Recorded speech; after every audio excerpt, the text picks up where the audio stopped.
So if you're looking to buy or build, let's say a broker brings a deal across your desk, it's a piece of ground. Let's say there's an existing facility with the ability to build some more units. What are you looking at first, or like how are you starting to evaluate that? Yeah, so this is when a great partnership comes into play, because I think, there's the data approach to it of how many square feet per capita, what are your incomes in the area, how many vehicles per day. There's all the hard data that goes into underwriting a deal.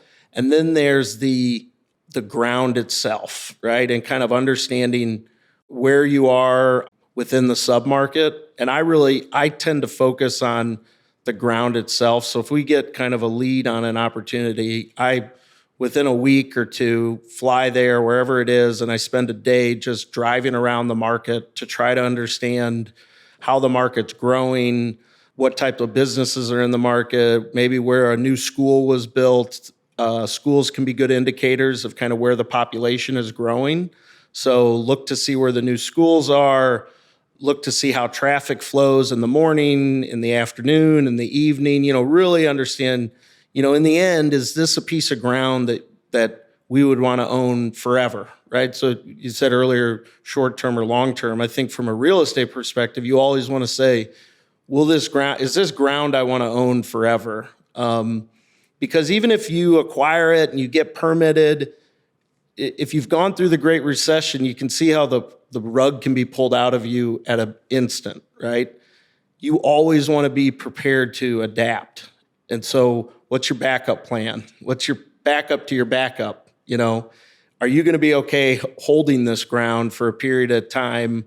And you want to be able to say yes to that, because you want to say, you know what, it didn't work. What I wanted to do, I couldn't get financed. It didn't work. My partner dropped out, or this happened. But this is a good piece of ground that I can carry for a certain period of time. And I believe that there's 10 other uses that might work here.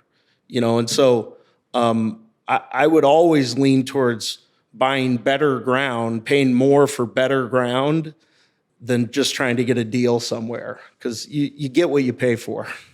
That makes sense. So you're buying quality, and a lot of your team is looking at the underwriting to tell you if it's a go or not. You're visiting the market. You're wrapping your head around where that ground is situated in that submarket and where the potential growth is and opportunity. And let's say if you want to move forward, you're under contract, the seller has accepted your offer. What's your next move once you're under contract? Yeah, so then at that point, we're continually underwriting through comps. And then, I would say now more so than 5 years ago, you are on a daily basis trying to understand your hard cost on construction, because since COVID started, construction and construction costs have been it's a ride, right? Not only from a supply standpoint for if it's going to be there, but from a pricing standpoint. They're gone are the days when you can get a bid on something and that bid is good for more than about 30 seconds. So you're really the entire time trying to understand, where are my hard costs going to be in? 9 times out of 10, we have to rezone or go through an entitlement process. As I said before, not everybody wants self-storage where we want it. So that process can be pretty long and challenging, and public meetings and working with local municipalities to figure out how we can get our use approved.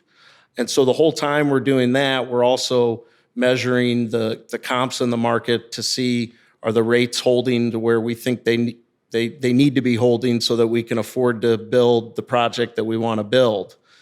It is a challenge. It's been even more challenging the past year and a half with interest rates going up the way they are.